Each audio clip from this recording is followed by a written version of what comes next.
It's been 3 weeks since torrential rains caused massive flooding in the mostly Muslim region of southern Philippines.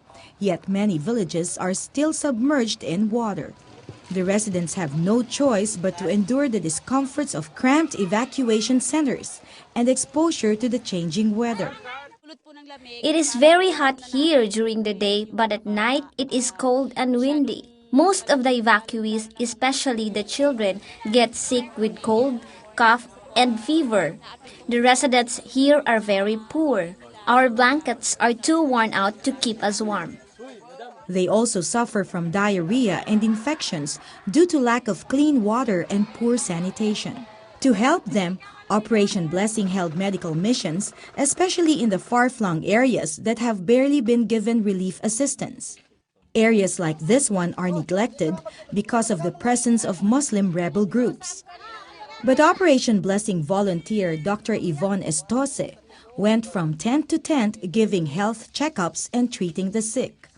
Most children have diarrhea, while the old women suffer from hypertension because of poor nutrition.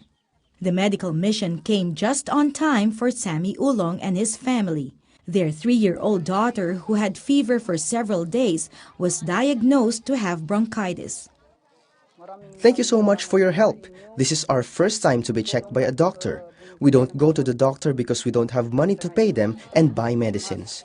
But you gave everything for free.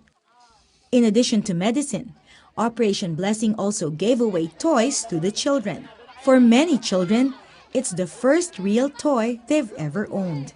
Operation Blessing also distributed food, mats and blankets, and copies of the Book of John to flood victims. The team also set up a water station to provide clean water in the villages where the water has been contaminated by the flood. While the evacuees are waiting for the flood water in their villages to subside, Operation Blessing is there to ease their suffering and spread God's love in these Muslim communities. I am overwhelmed to know that for most of them, I am the first doctor they saw. I hope they really felt God's love and that they experienced through us that Christ's love is real. Lucille Talusan, CBN News, Cotabato, Philippines.